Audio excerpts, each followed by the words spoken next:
be changed to 21 and older only. I mean, you're 18, you're on OnlyFans. What do you think? I think Eddie says that is mad because they didn't make as much money as me on there. Really? I'm not groomed by nobody. I make all my own decisions, and I have been since I was very young. She's not 15. She's not even 14. She's actually 13. Danielle has made the decision to create an OnlyFans at only the age of 15. I feel as though social media has really manipulated these young girls to want to have sex appeal or want to be sexy to the point of no return, and really it is normalizing people behavior. It's just very sad that these young girls do not have people their age to look up to that's not trying to fit this sexual narrative.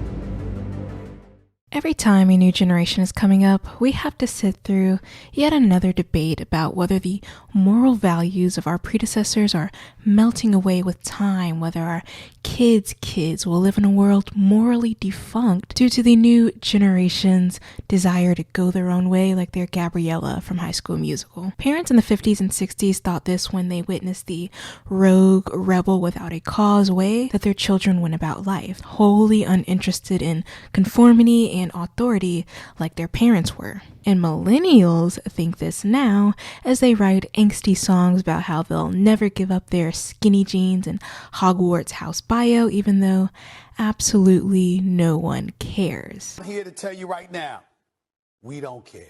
As someone who grew up on the butt end of the millennial generation and the front end of the Gen Z, like some weird technologically advanced human centipede, I know firsthand how annoying it can be as a young person to hear someone older than you try to push their moral code and societal expectations onto you. You are your own person after all, and you should have the right to live your life as you see fit. But for the love of God, please take MILF out of your bio. You're 13 years old. In the past century, there has been a growing anxiety surrounding the introduction of media into our homes. This anxiety centers around all the possibilities the media presents to our young and more vulnerable demographic.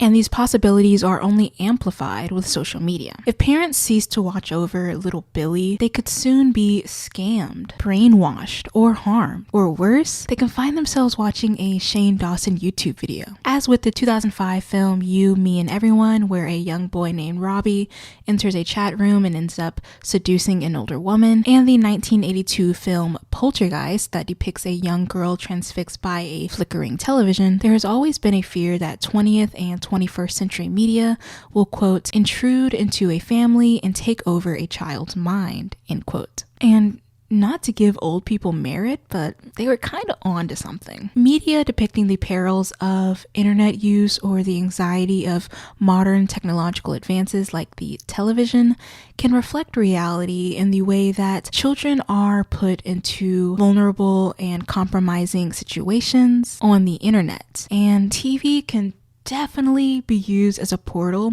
for your child to talk to poltergeist, effectively traumatizing your 5-year-old daughter and the rest of your family before the house just dissolves into oblivion while all of your bewildered neighbors look on in disbelief. And you know what? What was that? Emily L. Stevens, author of They're Here, Television Invades the Home, states, quote, in Poltergeist, television represents the power of outside influences upon children in the absence of strong parental guidance. Parents chase after their vanished youth, leaving the family vulnerable to outside influences. And once TV contamination takes hold, the parents must suffer through grueling ordeals to reclaim their child. End quote. There have, of course, been studies that back up the effects television has on the development of children, particularly if the shows or movies they're watching are violent. And by this point, I know we're all tired of hearing about how video games and horror movies lead to hostility. But it may be worth it to really consider how media impacts vulnerable or impressionable people like tweens and teens. Specifically, how teen dramas that over-sexualize or idealize the teenage experience affects their young viewers. Film Fatale's video Cut the cameras. Dead ass. Ellen's YouTube name is actually Film Fatale, like Femme Fatale. It's very super unique and very great. I love it. But when I see Fatale in her name, I think of tamale because it's spelled similarly. So I proceed to pronounce it Film Fatale for the next 2 seconds. I'm sorry. I may have an English degree, but clearly I'm not using it much. Film Fatale's video on the matter, which is in collaboration with this video, has the answer to that. I've recommended Film Fatales before. They are an awesome channel that excels in film and television analysis. She'll be posting a video about the perils of teen television media that has aided in the extinction of the preteen demographic, and you can go watch that to get the full picture of our media analysis. Me, on the other hand, I'll be focusing more on social media and how dependence upon that causes a young person, especially young girls, to grow up quicker than ever before. Even though tweens and teens of earlier time periods weren't severed from socializing, romance, and fadoodling the way the modern teenager interacts with their sexuality and horizontal refreshment in general is vastly different. Let me repeat, this generation is not the first to find themselves exploring their sexuality or body. That's a natural occurrence with hormones and growing up. At the end of the day, it comes down to sex education, which I think is lacking big time with most, if not all, generations. Young people don't have a good grasp on sexuality and fadoodling in general, and may do things that they don't understand, which leads to compromising situations, especially because teens have undeveloped brains and are more reactive when it comes to decision making, which means they don't think critically about their consequences. That's not me trying to pull a LOL Gen Z pwned thing.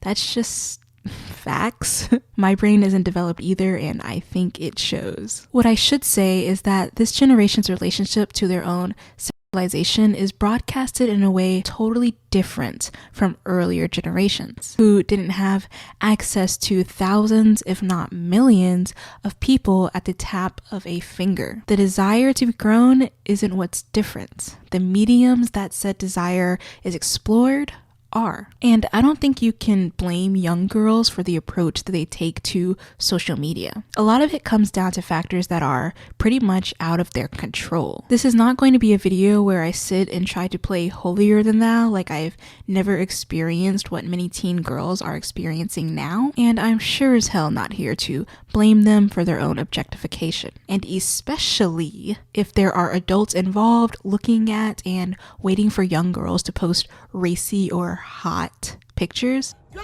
are going to jail.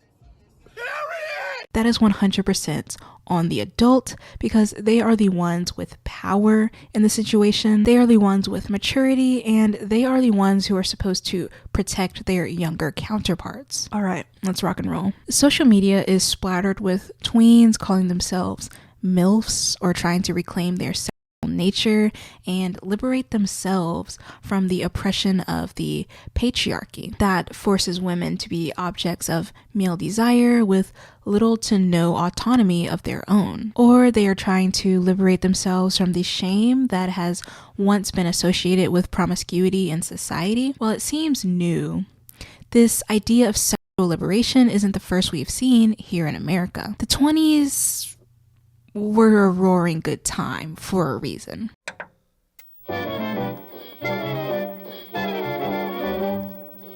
At the turn of the century, fashion was more or less the same as its predecessor. The desired American woman was the Gibson girl, based on a line of illustrations by Charles Dana Gibson starting in the 1890s. The Gibson girl was respectable, curvy, but not vulgarly so, and utterly opposed to the idea of women's rights. She was the more acceptable version of the new woman, who also appeared around the tail end of the 19th century, but had a more radical approach to politics and sexual liberation, which made her undesirable. Ugh.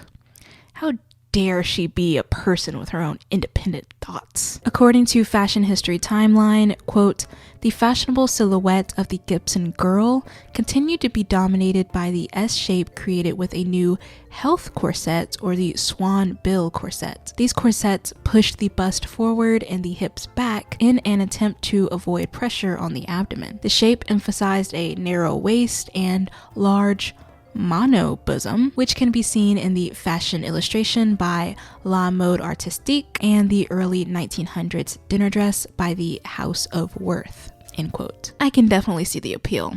I'm shaped like the letter P, and well, people aren't very nice about the letter P. The 1910s came, and with it a slightly more relaxed silhouette that still managed to favor the bust. And as World War I ensued, fashion took a backseat to more pressing matters. Once the 20s came around, the popular silhouette was described as tubular. Quote, fashion historian James Levere writes in Costume and Fashion, A Concise History, that, quote, the effect was completely tubular.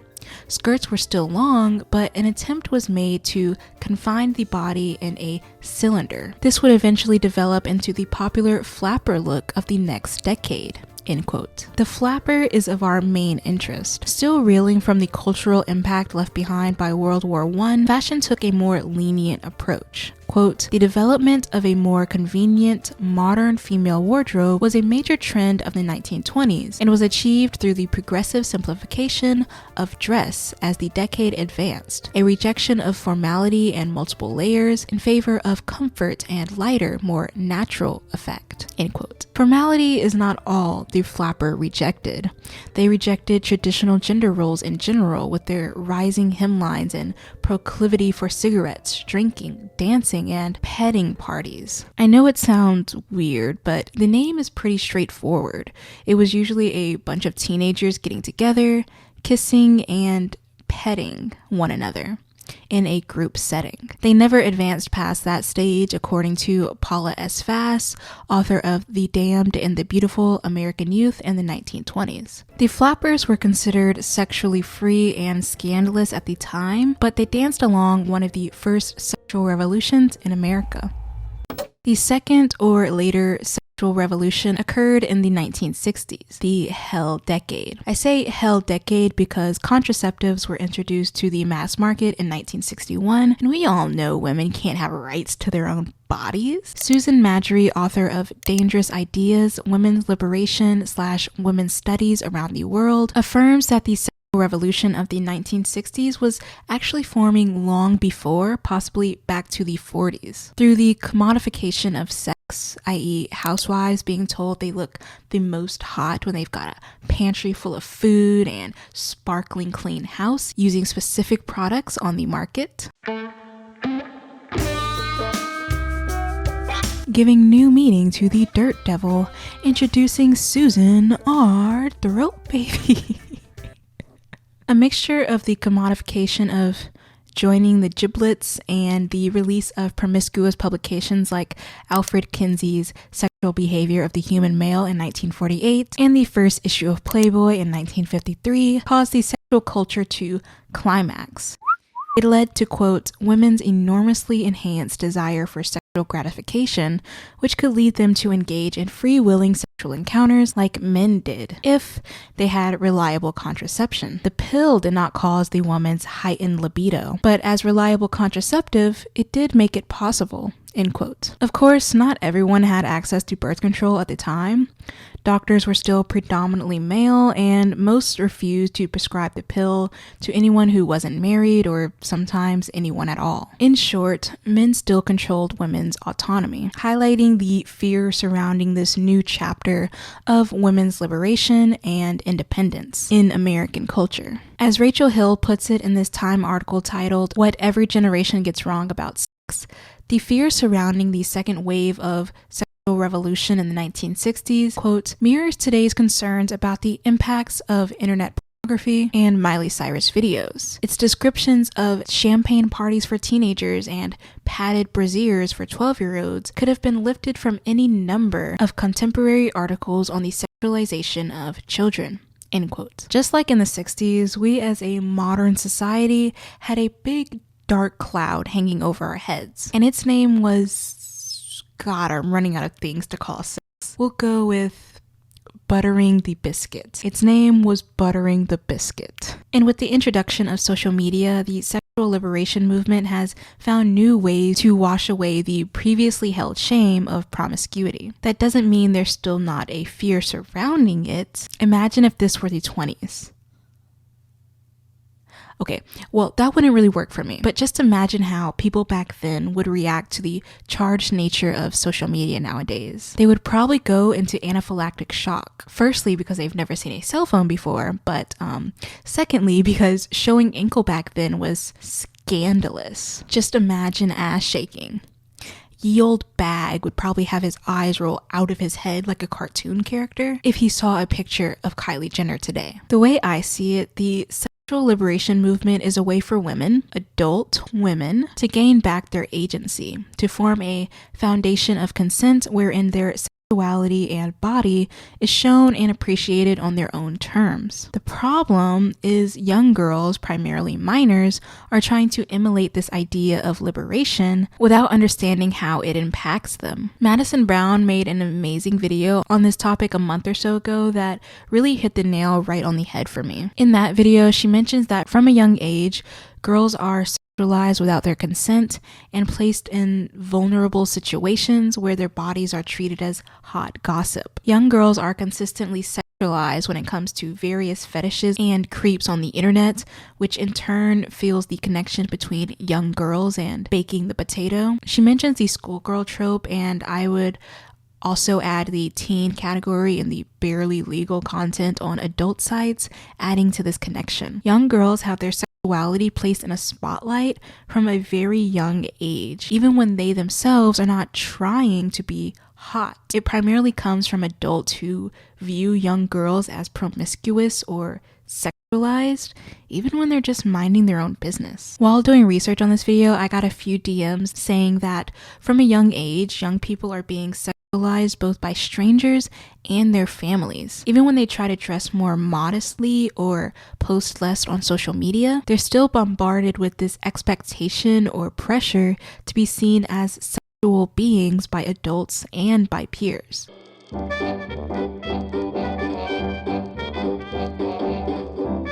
And I definitely agree. I've been in similar situations where family members would make charged comments about my personal intimacy with boyfriends or comments about my outfits even when I was a minor. And there are many young girls who are told they can't wear certain things around family or friends, even if they're tweens or kids between 6 and 10. Like, if you can't invite Uncle Timmy over because your child is wearing shorts in her own house, minding her own business, maybe you shouldn't be inviting Uncle Timmy over. While posting content that is suggestive or explicit can be a way to reclaim some of the power that has been taken away from them through these dehumanizing lenses, it also puts these young girls in compromising situations. By trying to stick it to the patriarchy by sexualizing yourself on the internet, you're more or less benefiting the men who can access this content regardless of your "fuck the patriarchy" sticker in the right hand corner. That's not me blaming young girls or shaming them or saying they shouldn't do what they want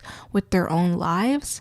I just think this is a nuanced topic that is bound to have a nuanced response. I think it's our duty to condemn people, especially adults, who sexualize minors against their will or even in general, because it's wrong. And at the same time, we can also ask minors to be safe on the internet and protect themselves as best as they can, because there are some people out there who will use the sexual liberation movement of young girls specifically to their own inappropriate advantage. And look, I'm not naive. I know some teens are completing jigsaw puzzles on their own time. Some people, teens included, want to feel hot or wanted or empowered. Teenagehood and young adulthood is around the time some people start exploring their bodies and their It's a natural occurrence in life, and I can assure you, as a 22-year-old woman, I've done the same things when I was growing up. I may not have been posting explicit photos of myself or sexualized TikTok videos,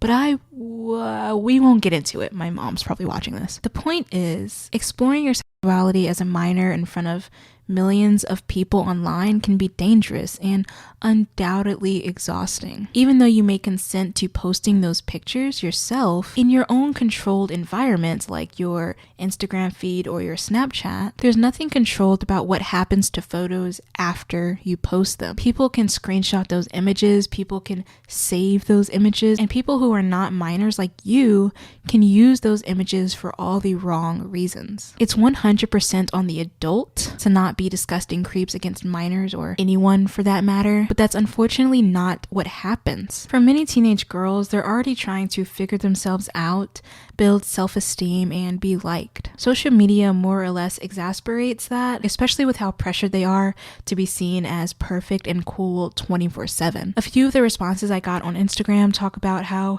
exhausting it is to keep up with trends, popular outfit styles, and the idea of being seen as perfect and cool all the time as a teenager. If you're not being told you're pretty or hot or cool by other people, does that mean you aren't pretty?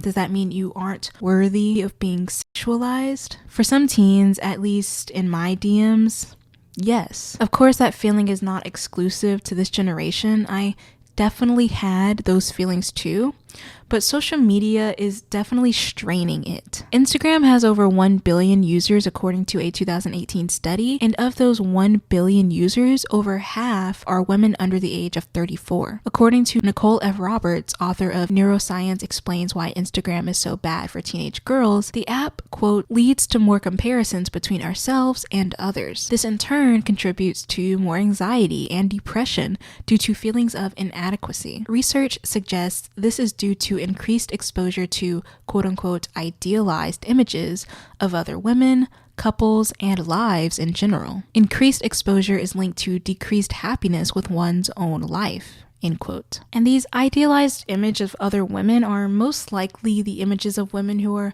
living their best lives in the hottest fashion and the hottest locations, looking as hot as possible. And a lot of those hot things don't relate to tweendom or teenagehood, because those idealized images are usually of much older women. Women who have money, women who have already gone through puberty, who dress the way they do because they're grown-ups. It's so normalized on social media to see this idealized image that one response I got said that they didn't even realize these images weren't realistic until they went to school and spent time around their peers. But that part is more or less unimportant in the mind of a teenager who sees someone being loved, accepted, and adored for their fashion or their promiscuity. Quote, functional MRIs have shown that how many likes an Instagram post has alters the appeal of that photo to viewers. For example, when girls see a highly rated image, their brain, most likely the reward circuit, instinctively associates it with being better, no matter the content. Their brains literally can't help but to prefer images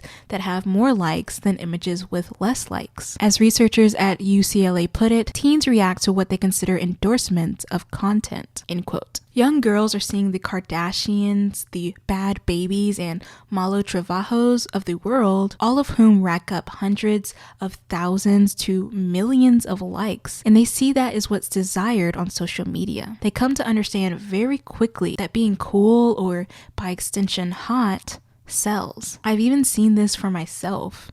I don't post a lot of sexy pictures of myself, but when I do, those pictures pop off in comparison to my other pictures. Being hot and wanted is almost expected. I think that fits into the minor to OnlyFans content creator pipeline that is becoming increasingly popular. It happened with Malu Travajo, who created an OnlyFans a mere 4 days after her 18th birthday, and with Bad Baby, aka Danielle Bergoli, who made her OnlyFans a week after her 18th birthday. And to hear people talk about these girls, I can't even say women, these girls, the way they were, these girls who were minors, either while these pictures were being taken or less than a few days prior to these pictures being taken, is horrifying. Y'all make me sick. Y'all make me I think Madison said it best in her video that youthfulness is often associated with beauty. It's become so much of a standard that people view a woman hitting 30 as too old. And creeps on the internet will push that standard as far as they can go, where they begin harassing minors and counting down until the time they've become legal. All of this combined, the idea of sexuality and promiscuity is expected of them, the pursuit of happiness via emulating influencers, and the concept of reclaiming one's own sexuality and promiscuity on the internet as a form of liberation at a young age contributes to the diminishing gap between childhood and adulthood. By this point, I don't even think the preteen demographic exists anymore. There's no more shopping at Justice or getting overjoyed when your parents buy you Aeropostale. I don't even know if tweens are buying those overly saturated magazines anymore. Of course, fashion and lifestyle changes with the trends, the seasons, the generations, everything. Fashion is especially an ever-moving powerhouse, and of course teenagers at this specific moment aren't dressing like teenagers from my time or teenagers from my sister's or my mom's time. And without fail, there is always going to be a generation that tries to dress opposite of the generation before them because those clothes aren't trendy or cute or cool anymore. But I believe their fashion is aging at a far more rapid rate than they are. It reminds me a lot of that tweet that says the preteen phase is most definitely dead because why me and this 11-year-old got on the same outfit right now? You're 11. What are you doing in For Love and Lemon's crop top? I think it just so happens that tweens and teenagers are growing up during a time where our beauty standards are firmly planted in the Kardashian/influencer lifestyle. They're wearing bundles and long acrylic nails and mini skirts because that's what's popular on social media. That's what they think is cute or desirable. They're not trying to emulate Hannah Montana or That's So Raven. Baby, they want to look like Kylie Jenner, just like when I was a teen and I wanted to look like Rocky from Shake It Up. I think we see the disconnect between the preteen and adult most clearly when we look at JoJo Siwa versus Bad Baby. Though the two girls are about 3 months apart in age, with Miss Baby being born in March of 2003 and Miss Siwa being born in May of 2003, they both have vastly different styles. I mean, for the most part, Bad Baby just dresses in tank tops and jeans. I don't even think a majority of her wardrobe is too mature for her age. I just think the conversation turns to over-sexualizing certain body types versus others. I can't wear anything as a person with a big chest because I either get constant comments about it or I get told to cover up because people over-sexualize them when I'm just wearing clothes. But that's a story for a different day. JoJo, on the other hand, prioritizes colors and sparkles and her infamous hair bows in her wardrobe. People have opinions on both of these girls' style of dress. They think JoJo dresses too immature for her age, and other people think Bad Baby dresses too mature for her age. If JoJo Siwa represents the child with her oversaturated wardrobe and sequins, and Bad Baby represents the grown woman with her muted color schemes and crop tops, what is in between these two? In this digital age, I don't believe that there is a middle anymore. It's either one extreme or another, child or adult. And I think it is absolutely going to leave a mark. But at the end of the day, these are just my opinions. I know when you're young and you think you have it all figured out, you might watch a video like this and feel like it's an attack on your autonomy by an old lady, but first of all, I'm 22. I'm not old. And secondly, I think it's worth noting who has been there, who has done that, and who has gotten the t-shirt. Did I just get possessed by my mom?